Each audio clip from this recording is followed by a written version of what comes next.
Welcome back to The Great Journey. A Great journey. We are six friends dedicated to re-exploring the vast universe of Halo, one installment at a time. We'll be covering books, graphic novels, films, and of course the games, and we'll be discussing, learning, and reminiscing along the way. This is Tom speaking, and I'm in the host chair for the first time this season. Finally, the wheel has graced us with my voice. And with me, as always, are my fellow show hosts, James, Robbie, Charlie, and Will. Jim had tickets to see Protozoa on Charybdis 9 this evening, so we'll catch up with him next time. Hope he has a riot, or will we? Because I don't think Charybdis 9 is long for this world. He's gonna have a ride of a time. Yeah. We left us last episode in the first act of the Cole Protocol, covering the prologue through chapter 10. What happened, you asked? Well, let me fill you in. The book opens amid the asteroid city known as the Rubble. Ignacio Delgado races to protect the data shard containing sensitive navigation data, including the location of Earth, from pursuing alien jackals. Handing off the shard to an accomplice, he is nearly saved from death by the arrival of a Spartan named Adriana. Later, their paths cross again as Delgado searches for answers for his friend's mysterious death. Adriana and a band of Spartans known as Grey Team save Delgado and reveal that they are also in search of the nav data and plan to protect it from alien capture. With a mysterious contraband freighter known as the Kestrel bringing Covenant weapons to the Rubble, they plan to work together to find those responsible. Meanwhile, Lieutenant Jacob Keyes is called to assist in a joint ONI and UNSC mission to enforce the newly enacted Cole Protocol Directive in an effort to prevent sensitive data falling into Covenant hands. Their patrols lead them to a suspicious freighter where Keyes and ODST support are ambushed by rebels. The battle costs them lives but earns Keyes the respect of the Marines. At the conclusion of their patrol, the task force on board Midsummer Night are reassigned to investigate the destination of a captured trove of Covenant supply weapons to the human colony world Charybdis 9. Finally, we are introduced to the elite shipmaster Thel Vadami as he escapes an assassination attempt on his home world, St. Helios. As the leader of his keep, he finds the perpetrator and kills him. He announces that the hierarchs have assigned him a new position, the captain of a vessel soon bound for the destruction of the human world, Charybdis 9. I gotta say, I really like the way you say Charybdis. Charybdis. Yeah, because that's definitely the way I think it should be pronounced. We were saying like Sharbidis. We were like all over the board on that one. Jim was going all kinds of way. Charybdis is how when I saw it, pronounced it, and that's also how the audiobooks pronounce it. Yeah. Oh, okay. All right. Well, yeah, I like it. Big fan. Thanks. I do what I can. Well, in our previous episode, we need to answer for some mistakes we made. So it's time for everyone's favorite segment. Actually. This section serves as our chance to get our questions answered or correct anything we may have said in error. That's right, we're learning as we go and we want to get our ducks in a row. Quack, quack. We start with a question. James asked how a new installment is decided, approved, and created in the official Halo Expanded Universe.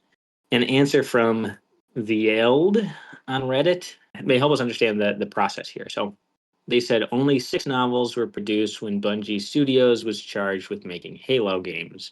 The answer to your questions are different for each one of them. For example, Contact Harvest was written by Joseph Staten himself. The Cole Protocol, on the other hand, had almost no oversight from Bungie and was even set during an ambiguous point in time. It was only later clarified that it takes place in 2535, so as to minimize any possible connections to the games Bungie was making at the time, ODST and Reach.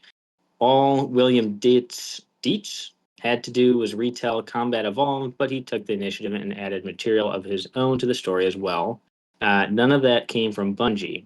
The Fall of Reach famously was fought against by Bungie and was only published thanks to Eric Troutman, the unsung hero of the franchise, who forced the studio to back off its cancellation in exchange for Heaney and Brandon Boren's work on Combat Evolved's dialogue.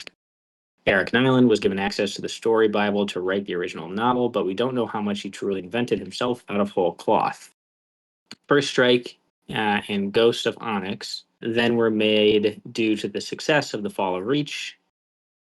For First Strike, Eric was briefed on the narrative structure and key players of Halo 2, so he wrote the book in accordance with the game.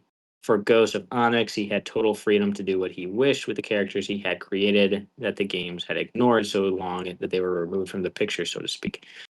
343 Industries, as opposed to Bungie, wanted to use novels as an important part of the storytelling from the outset. 2 trilogies were ordered specifically to set up the Reclaimer saga, while most books typically begin with the author's own ideas. 343 is much more involved in the narratives of those individual works. So Yeah, so I thought this was kind of just an interesting look into like the original books and how they were created. It was interesting to me that like they didn't want, what did he say? They like Fall of Reach. They were like, we're against this, but then the Combat Evolved's writers were like stood up for it and stuff like that. And they mentioned this thing called the Bible, like the Halo Bible, which could do a follow-up on. That it's essentially like this secret booklet that Bungie created that essentially has the framework for Halo universe, and a lot of this stuff at least in the early days was kind of like framed by this sort of book that they created. interesting. A lot of super cool information. Like you said, the Fall of Reach, Bungie didn't want to get that released. That's fascinating. And what we're reading right now, the Cole Protocol, like no oversight or very little oversight from Bungie. It's very interesting how all these things like come to be. I gotta say, it's working for me so far. And that part with Ghost of Onyx, he had total freedom to do what he wished with the characters he created that the games had ignored so long as they were removed from the picture, so to speak.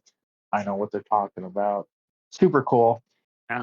Yeah, I'm just curious on what kind of things Bungie and 343 were kind of fighting against. I mean, Fall of Reach, were they against like the whole elites having their quote unquote first appearance right before Chief ended up just leaving the area? Oh, yeah.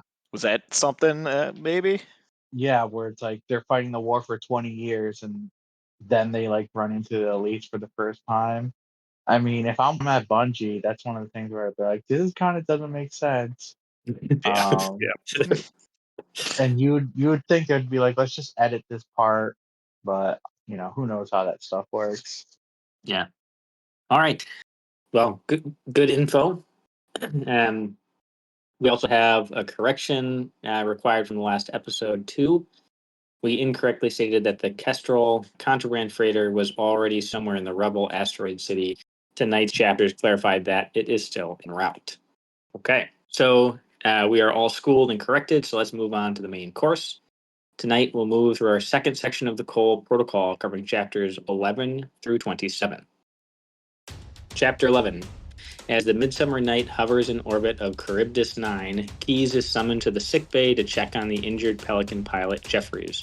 The call is a ruse, however, as he is jumped by a band of ODST helldivers and incapacitated. Except the soldiers reward Keyes for saving their skins during the insurrectionist boarding, and they brandish him with an ODST tattoo. They vow to have his back should he request it.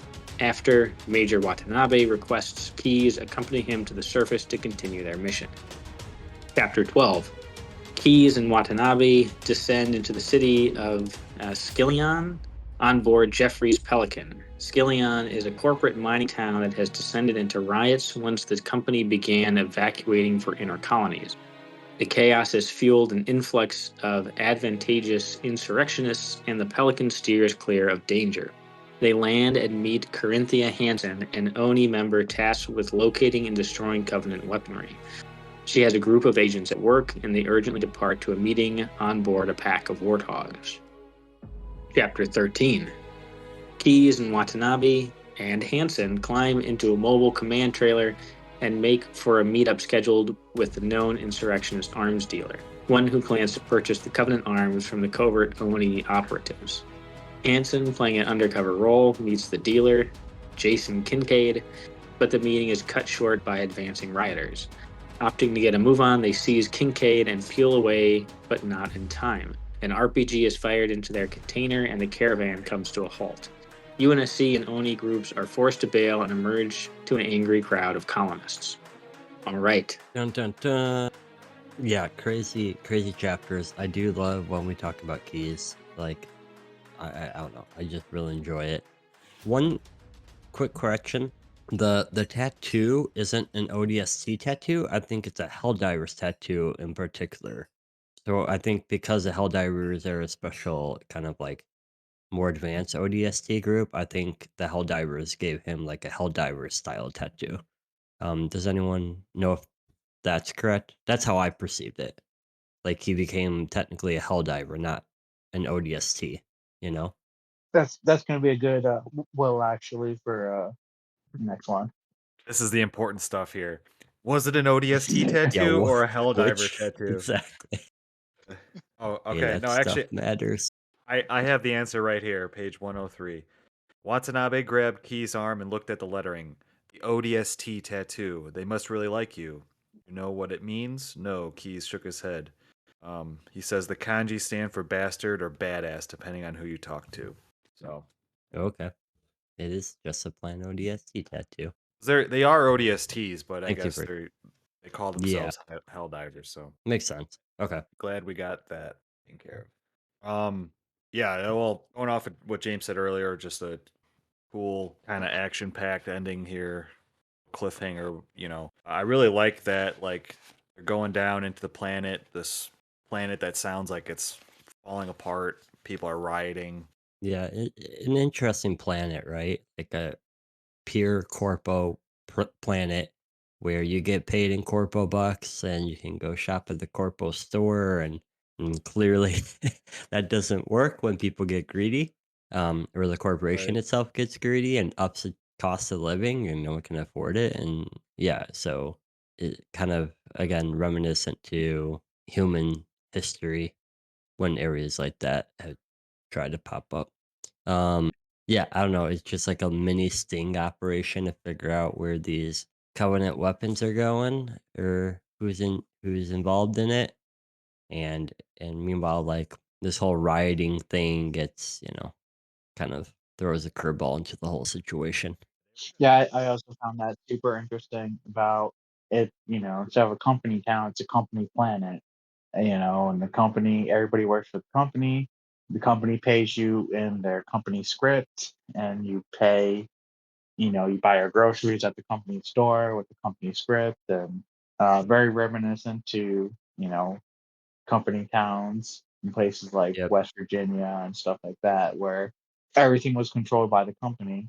It just seems like it's a recipe for disaster, especially when the company, which controls everything, starts upping the prices and making everybody go into debt.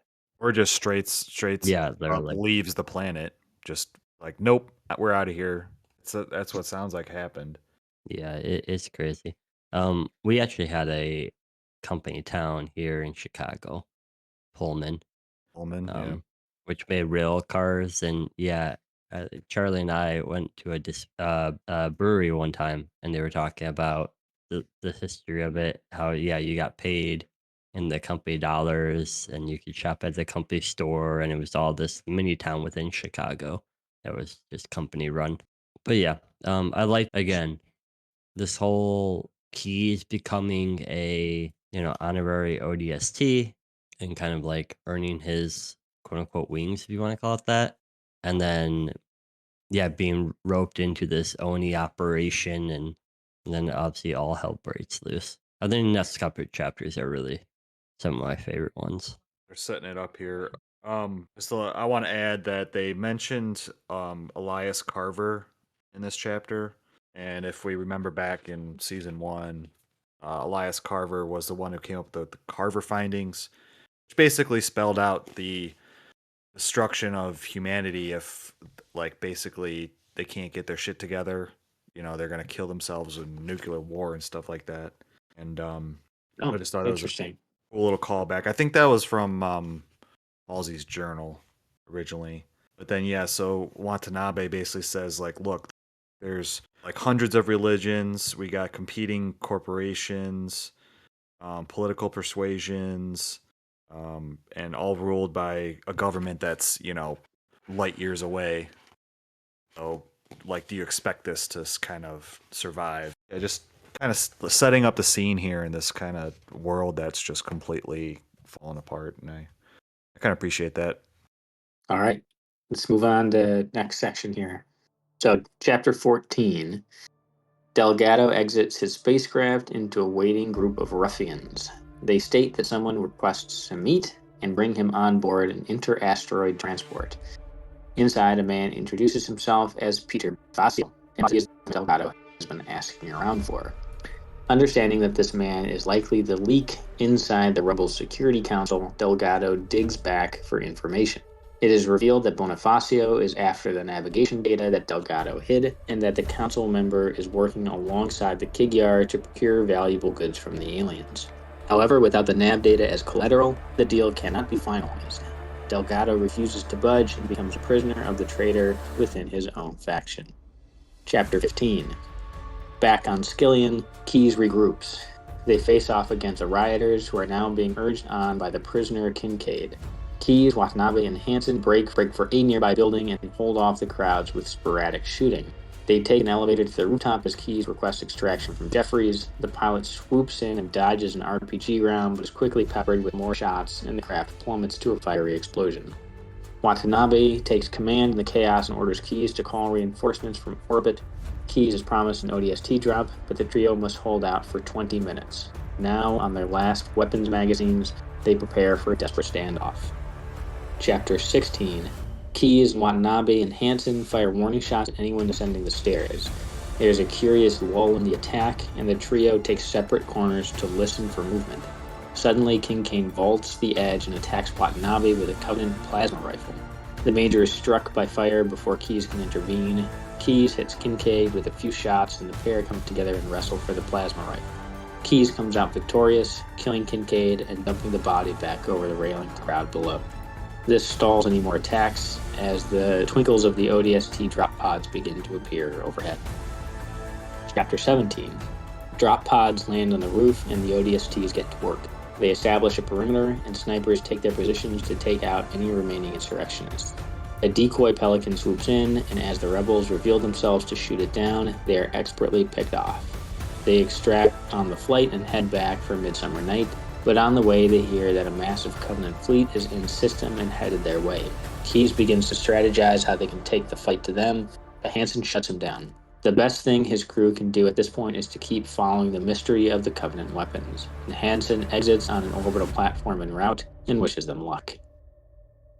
A lot of activity.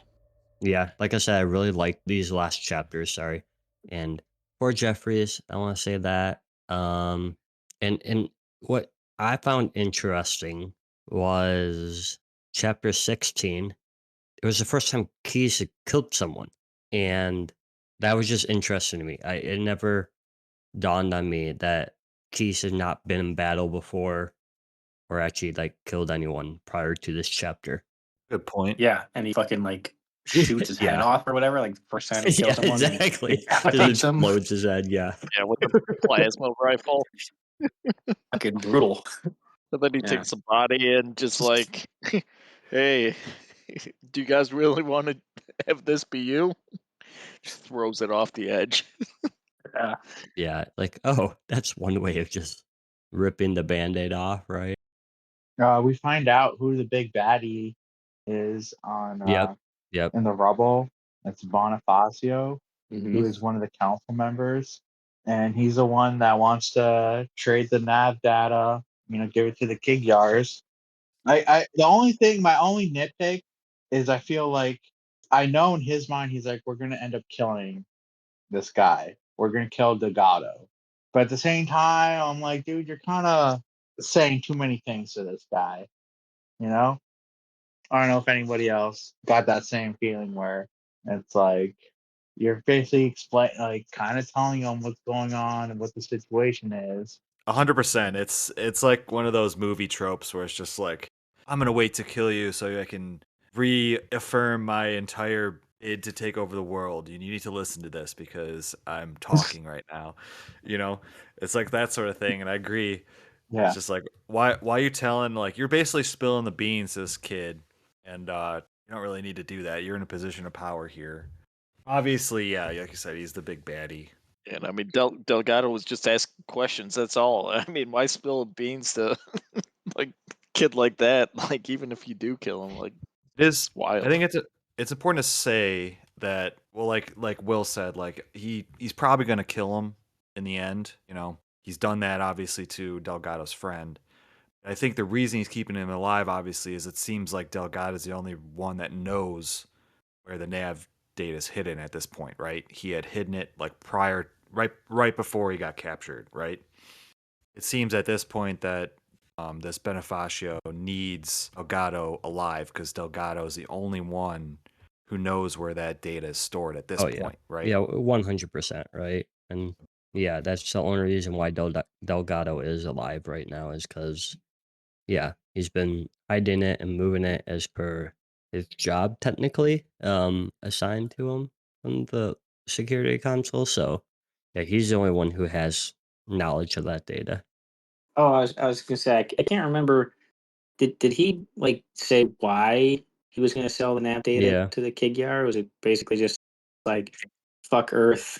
Like it kind I want to be yeah, rich, kind of that. He kind of thinks shit. that yeah, why are they protecting Earth? So he doesn't care about the Earth data, and so that's one side of it. And the reward for selling it is this Kigyar group. He thinks is really gonna continue trading with them, set them up, give them the alien technology and the alien weapons. So then they're gonna be powerful and be their own civilization. And no one cares about the rebels or the insurrectionists. So yeah, fuck Earth, fuck the rest of them. Yeah, Classic any logic there. Yeah, we saw that. What was the planet that got fucked over? Gao? No, not Gao. Oh, a few books ago. Sounds right, but No, Never mind. We can move on. it was started with a B, I think. It's like bow. ow and gal.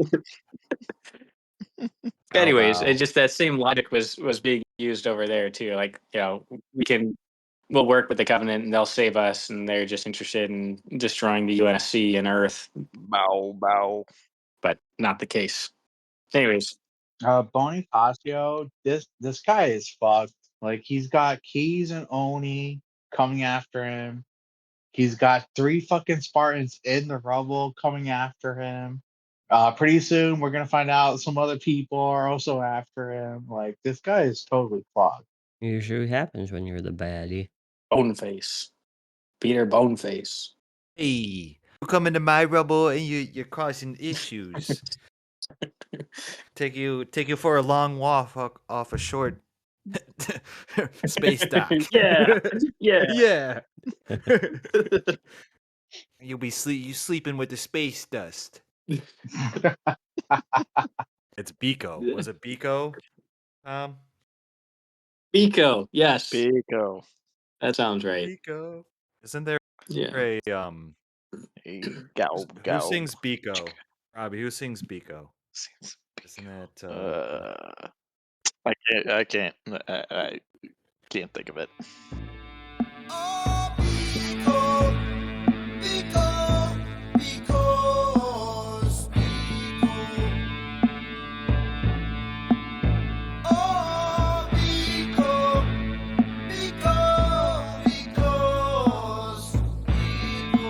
Is it Men at Work?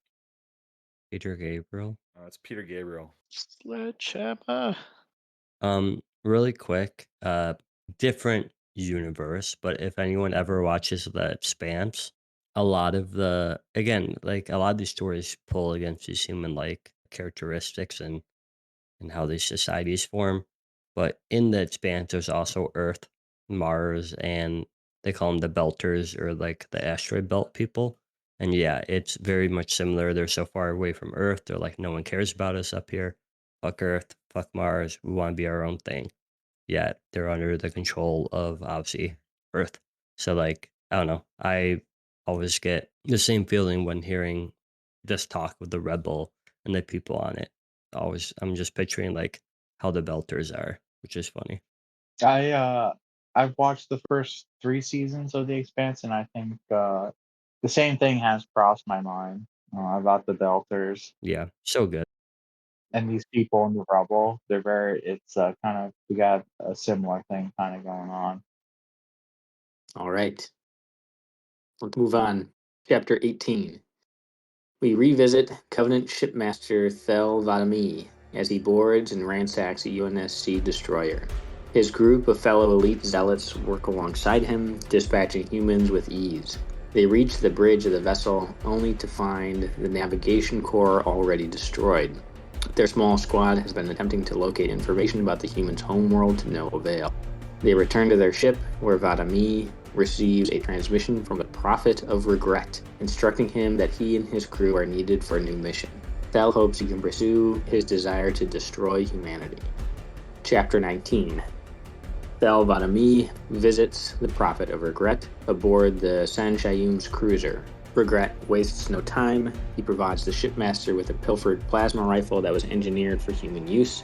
The pair are outraged that the blasphemous humans would destroy Forerunner designs. As their world of Charybdis 9 burns below them, Regret orders him on a new mission. Follow the source of the amended weapons to its origin, a planet called 23 Libre. Thel dutifully accepts, even if a crew of Jirohani and Kigyar will be accompanying them. Thel promises vengeance and hopes the opportunity will further his lofty ambitions inside the Covenant. Yeah, Thel. I really like this book because we have keys in Thel. So we get Thel. We're stopping back in with the Prophet of one of the main prophets, right? Prophet of Regret. Yeah, it's cool. We're touching on so many of these big characters that we started out with. So Yeah. I believe one of the elites bring up something about how one of Thel's cousins told him that the prophet of regret got his position through some machinations, and that's the stuff that we went over. And what was it, Contact Carter? right, 100%. So they bring that up. So there's already I guess on the side, there's talking behind the back, maybe that the new prophet takeover wasn't super kosher, but whatever. Something that I find interesting about every single one of these books is they have the way they describe things, like the Covenant Society, Oni, the war, all these different species, is as if somebody's picking this up and has no idea about the Halo universe. Like the first time an Ungoy comes up, right?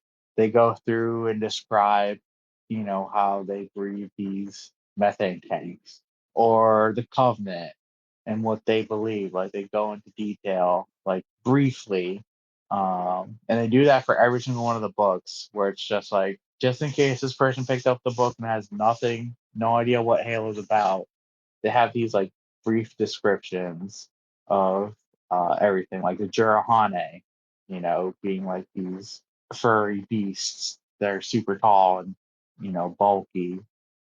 I don't know if anybody's noticed that, anybody else, but that's something Oh I've yeah, that's for a sure noticed. very good point.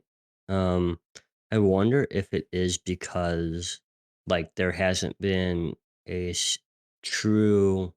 I mean, we have some series in there, but like not a true sequence of books written by, exactly one author to where there, like even when we started this podcast, there isn't really a good, oh, start here point, right? That then tells you everything you need to know.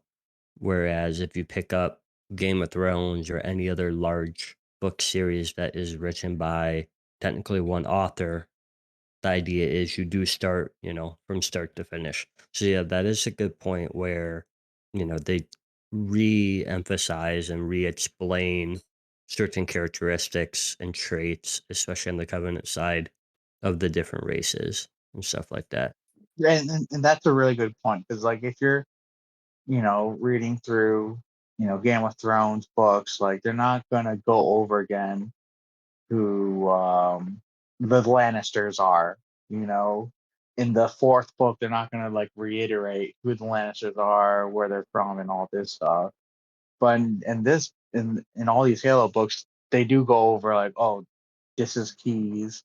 He's at this point he's like a professor that got plucked out to go on this mission. But like they go through and just like redescribe everything very briefly. So even though if you don't know anything about the Halo universe, you can still read this book and get something out of it Yep. and not be totally lost. That's a great point. I didn't think of it that way. I thought you were trying to say like contrary to the games, like they're putting in a lot of information that you probably wouldn't pick up or you definitely wouldn't get from the games.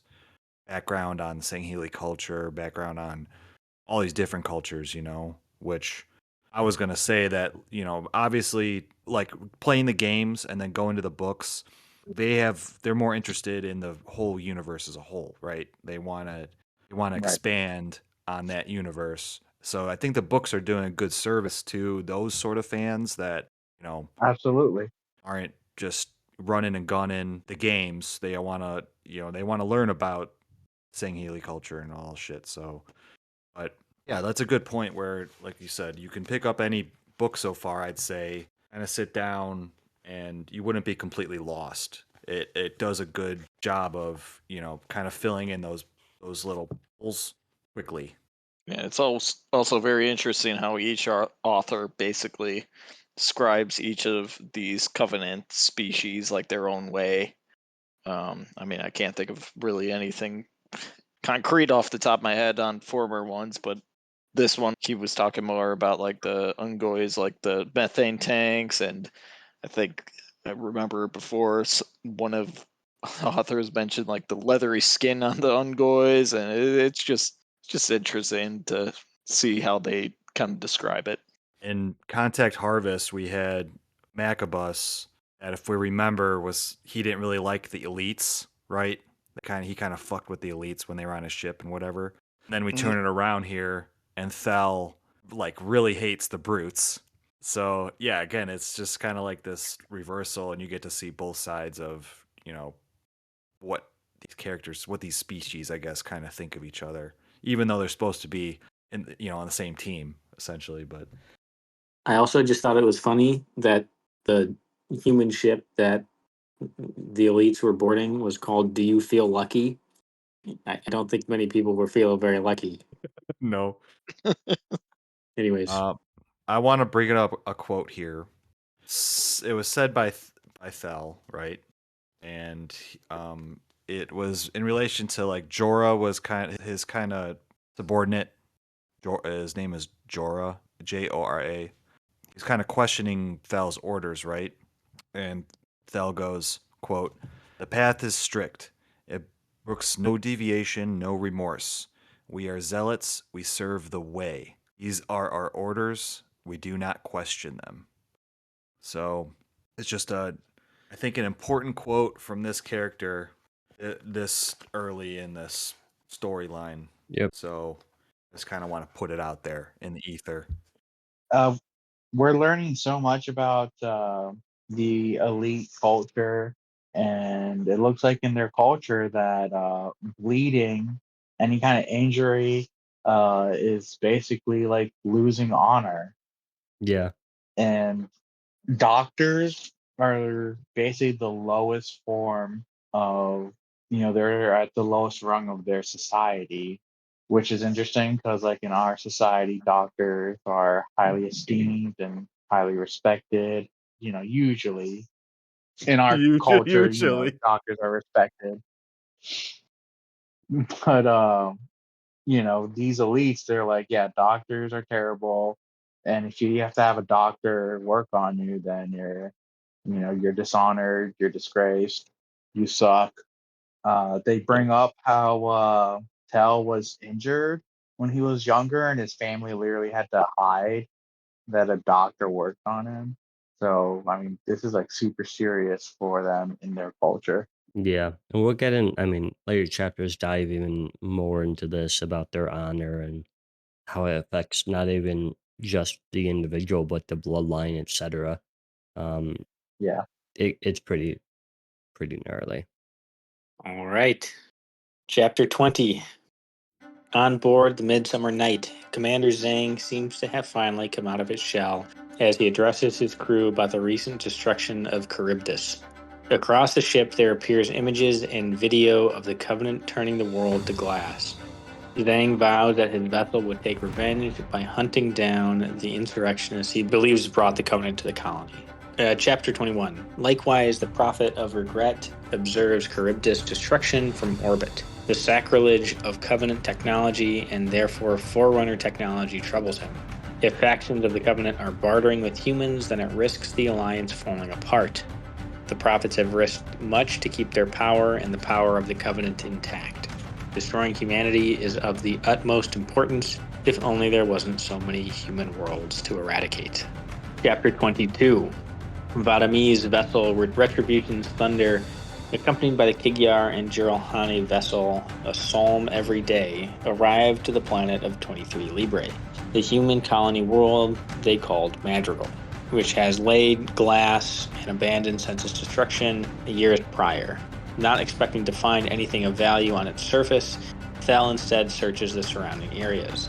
Their sensors bring them to a cluster of asteroids where it appears the humans have chiseled out an existence in secret.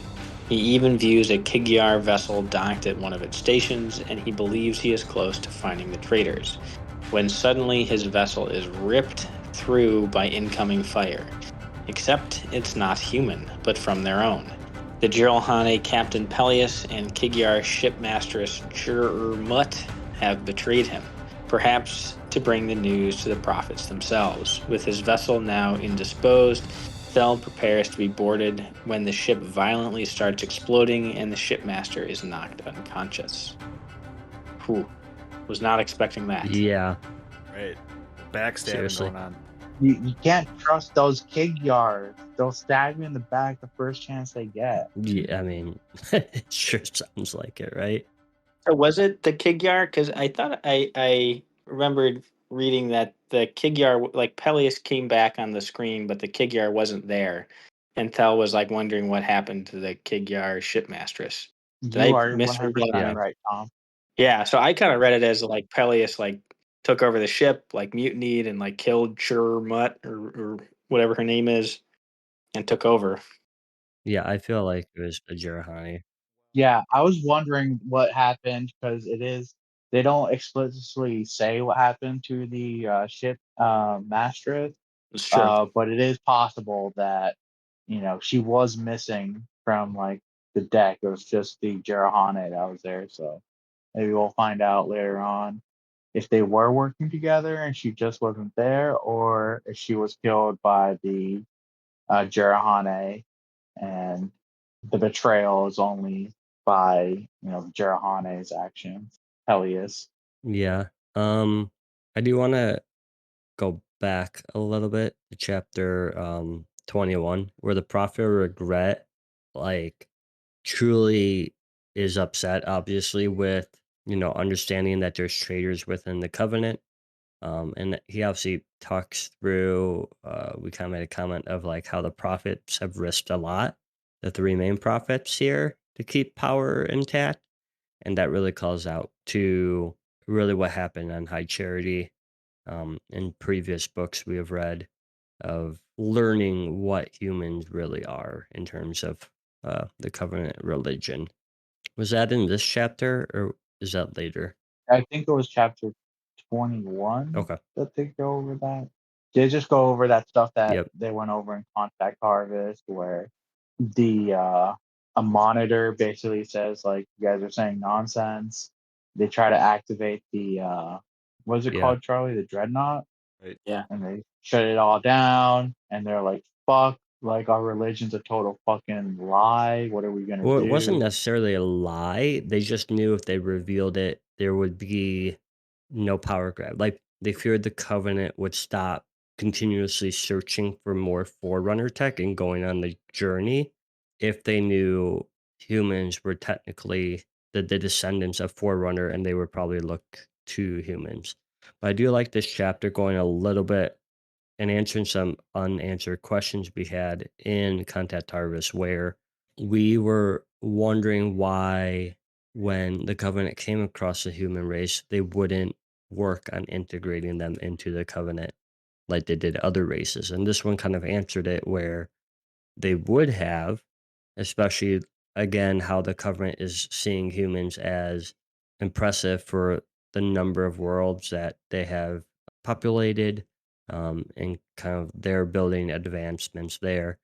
But because again the prophets determined or found out from the oracle the truth, that's why there was no opportunity for them to even think about incorporating the human race. Did the Oracle actually say the humans were descendants of Forerunners? I don't remember that part. I Yeah, I'm not sure. I think that it starts calling them Yeah, just they the call them. reclaimers.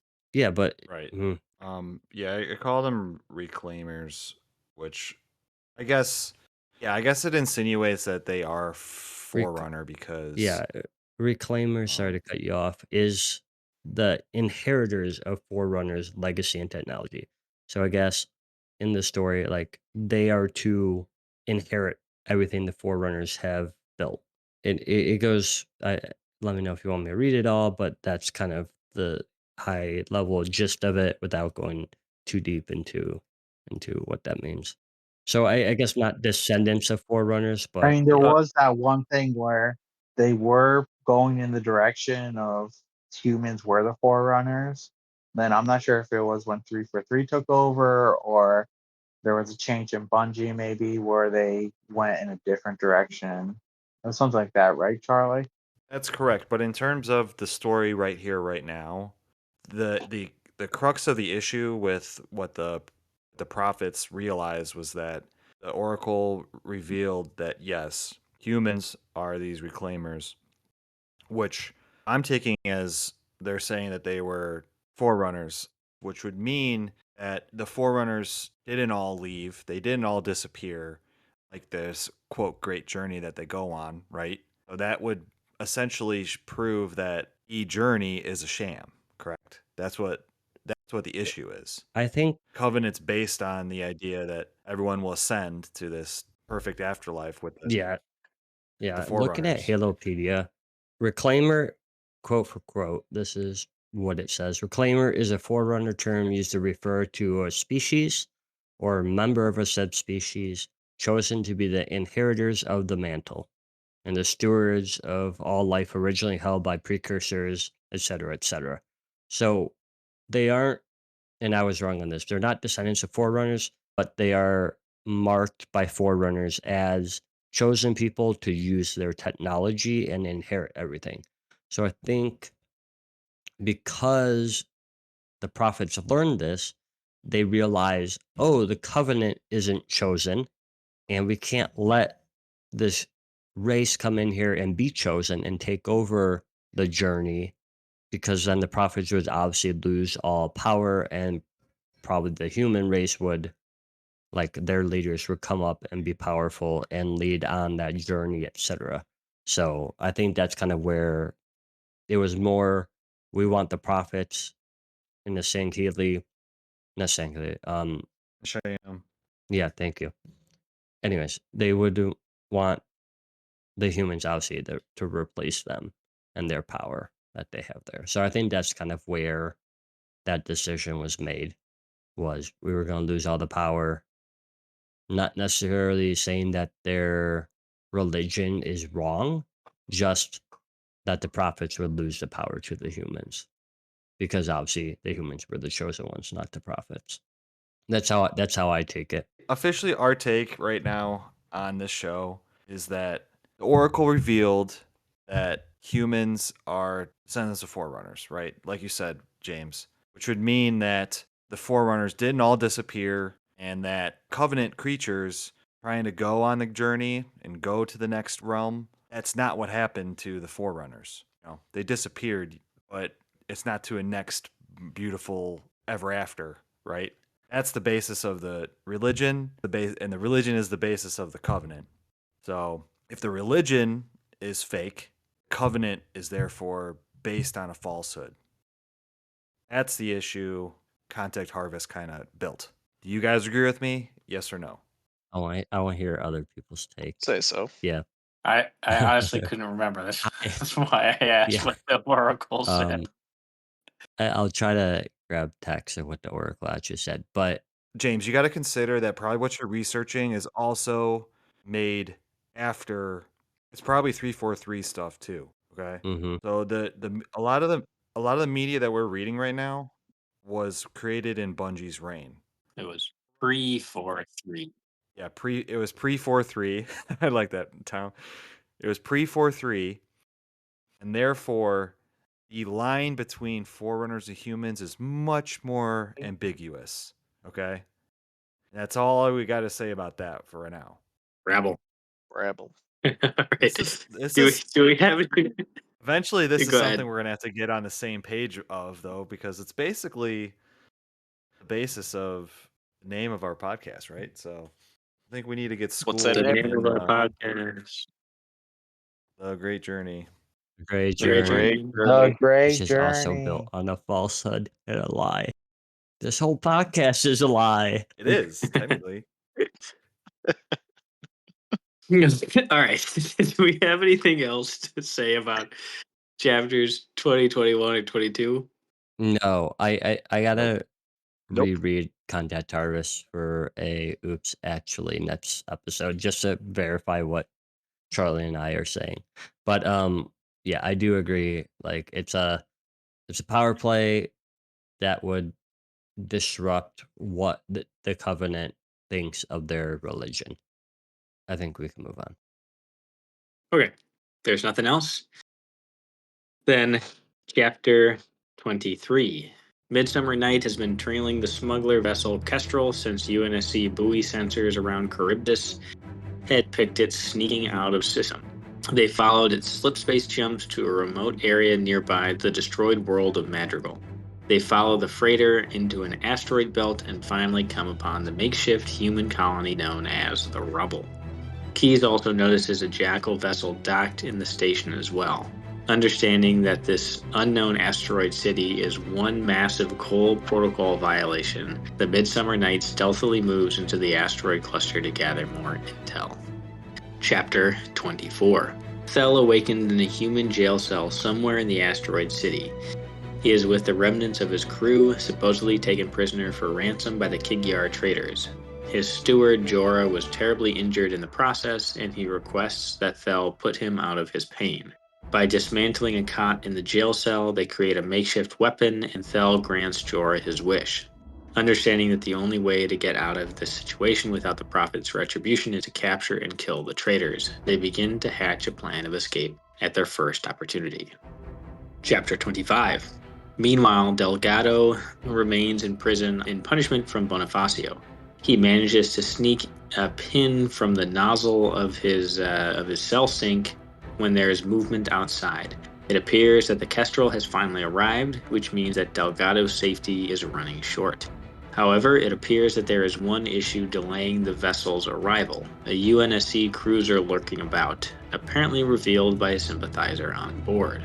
With the cell guard preoccupied, Delgado gets to work on breaking free from his cuffs. We are starting to get everybody in the same spot. They're all converging. Yep, that's all coming together. Ah, I love it when a plan comes together. So that very first chapter where we meet Bell, there's those assassins that try to kill him. They uncover who ordered the assassins, and the guy tries to kill Thel on the spot, right? And Thel's like, "All right, we're gonna exile everybody of his bloodline." He was like, "I was gonna have him get all of them killed, but because he found Bravey in his last final moments, we're just gonna exile them, right?" Well, this is the second time where they bring up something like that, where they're just like, if you bring enough dishonor, they'll just get rid of your entire bloodline. They'll just, it's not just you, but everybody in your bloodline, can be held accountable for the things that you do. It is kind of wild. Yeah, even to the point where, somebody terribly injured like Jorah is asked to be, he's too scared to kill himself and asked Thel to do it, do it instead, right? And Yep. that's considered a weakness, but because Jorah was a loyal warrior for Thel, he does this for him. Yeah, like you said, this learning more about the Covenant culture and how they kind of like think about honor in this really kind of masculine, messed up sort of way. Like I'm really glad I'm not a part of it. Like the more I learn Yeah, about it, like the more imagine I don't want to be a part of it. imagine you're just like at home, like chilling on like your house, and then some St. Healy comes back and he's like, "Oh hey, so your great uncle Phil got hit by shrapnel. Now we got to take you out too. Bye." Yeah. Right. It's so hardcore. I mean, they have a whole like death like chant to go along with it too. Yeah, It's a little gnarly for sure. little much. Are we sure these guys aren't the St. Healy and the Covenant? We sure they're not the good guys? I don't know. You're a Covenant sympathizer TBD. too. Ham's always taking the edgy takes. Someone's got to. he would be 100% be an innie. Definitely. I mean, the Rubble does sound pretty cool. I was just gonna say that they discuss how they're being held captive because they think they're gonna be held for ransom from the cake jar, and basically they're just like, well, they don't know that our people, our kind, don't pay ransom, and it had me wondering. I'm like, do they really not know that much about each other's cultures and customs, like the Ungoy and the cake jars and the Jirohane? Like, do they not really know anything about each other? I thought that was kind of interesting. Yeah, I think the more you scratch the surface on a Covenant, the more you realize that like it's kind of a flimsy sort of alliance here with all these species that are so different, and Yeah. it seems like they don't really respect each other.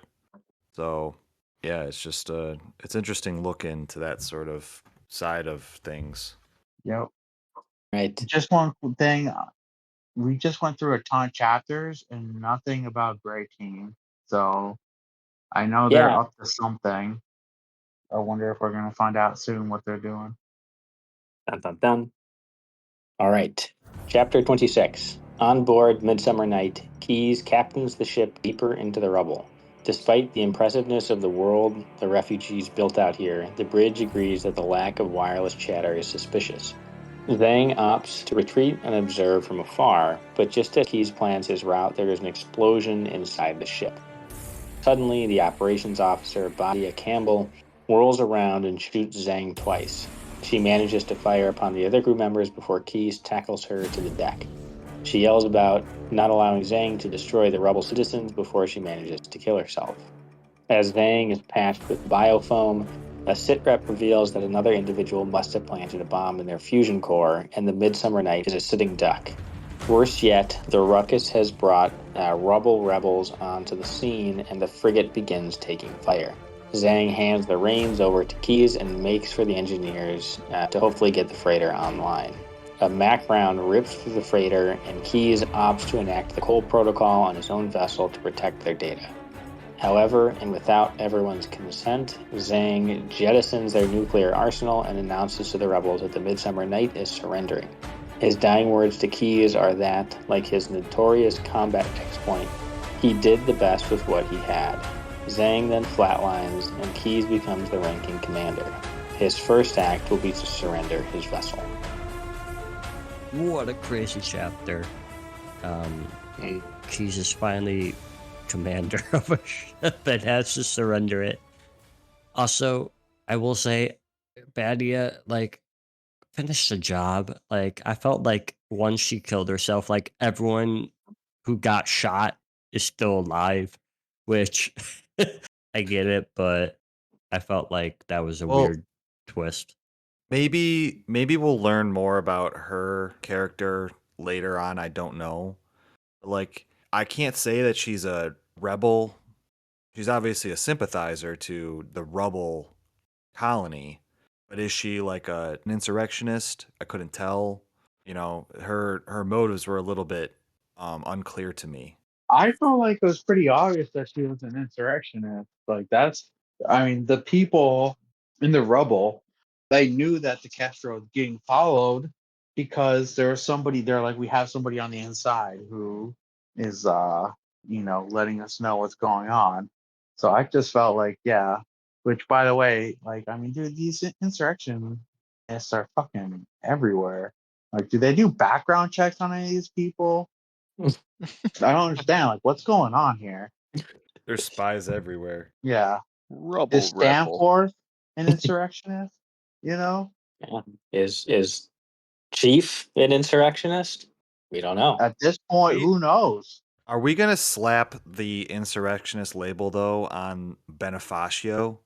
Or is he just like a gangster trying to take advantage of the situation? I think he's both. I think he definitely called out Delgado or questioned Delgado on being an insurrectionist and like why wouldn't you, and are you an earth lover kind of vibe. So I would say, yeah, he would be an insurrectionist in my eyes. Like I bet he does align with that. But I also think he's doing it as a power trip He- to again work with the Kigyar to get powerful. He's Boneface, the Rubble think so. Rebel. Rubble Rabble. Rabbling Rubble Rebel. Yeah, this is a crazy turning point. Now, like, let's have basically all of our main characters are prisoners now. Yeah.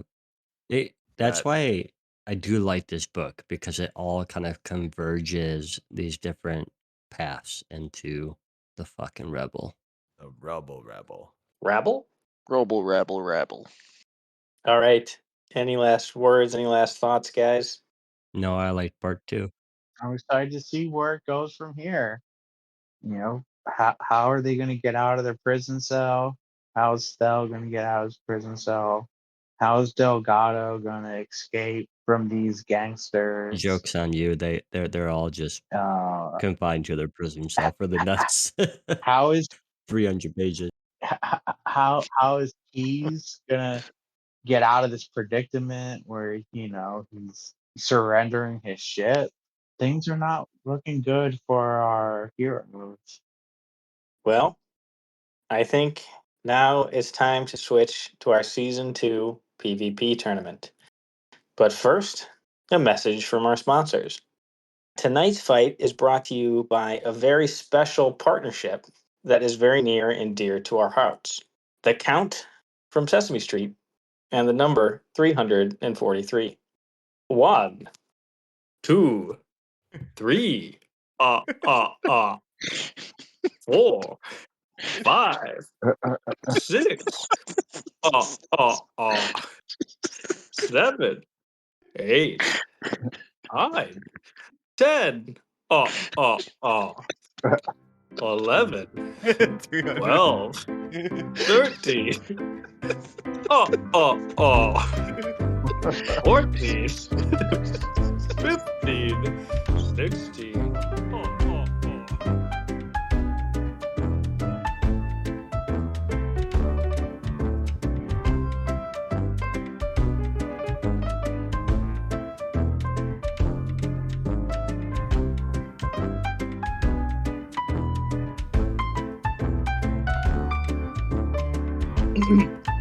Three 338, 339, 340, 341, 342, 343. And that concludes the message from our sponsors. Thank you, Count and 343. And here's our recap of Season 2, Match 15. Jim provided the pick, and with 6 of us in competition, we battled a Team Slayer match on Burial Mounds in Halo 2. Team James, Robbie, Jim came out victorious, so here's the updated tournament standings after our 15 match of Season 2. James 58, Will 44, Robbie 41, Charlie 39, Jim 24, and Tom 21. Womp womp. James had the overall score, and therefore will be our match picker tonight. James, what are we playing? I got a fun one tonight. We're going to be playing Halo CE on Wizard. It's going to be a free-for-all, but it's a little twist to it. I'm calling it the Drunken Gravity Fiesta. So basically, low gravity, fast moving, high jumping, no fall damage, like a pistol battle and plasma grenades. So I'll get it all hooked up and we'll see how this goes. Works for me.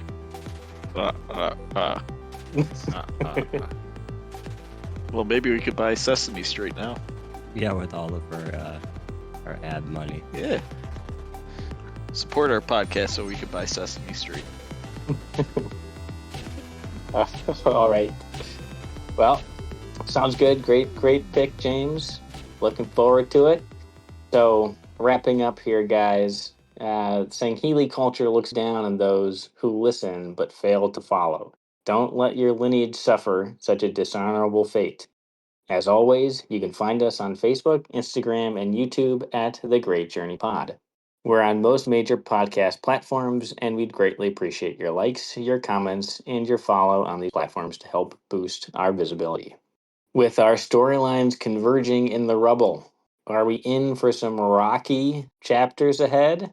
Let us know your thoughts. Feel free to give us your input on the media, the topics we discuss, and even your ideas on how to improve or what we should cover next. We welcome you to join the journey, and if you feel like supporting our show, you can also find us on Patreon at patreon.com/The Great Journey Pod.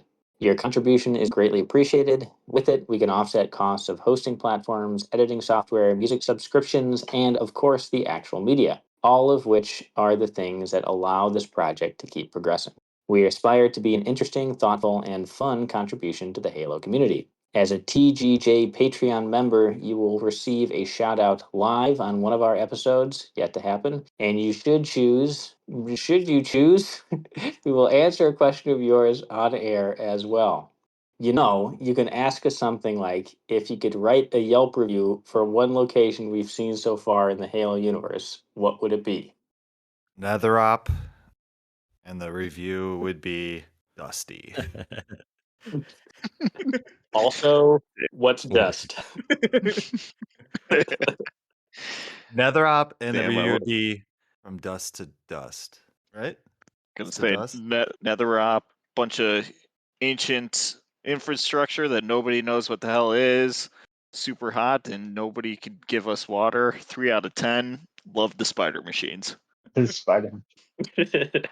Will, did you have a Yelp review? Oh, yeah, I would write a review on High Charity. You know, if you're into city life, it's the city that never sleeps. You know, you got all kinds of food for, a litany of different species. So I'm sure you'll find all kinds of different things. This is where Covenant High Society is. High Charity is the place to be, you know? I know. I do. I'm gonna give a 1 star to Harvest. I'm marking it as the worst vacation ever. I booked Harvest for fresh corn and peace and quiet. Instead, it got ruined and was extremely hot. The corn was gone. The atmosphere is gone. All the staff. They kept saying the manager was dead.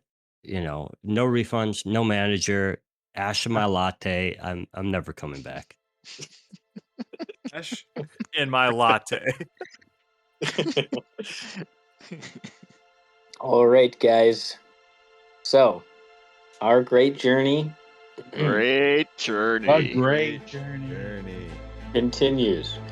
Catch us next week for the Cole Protocol chapters 27 through 50. As always, thank you, listeners, for taking the journey along with us. We'll see you back here for the next thrilling installment of The Great Journey. The Great journey.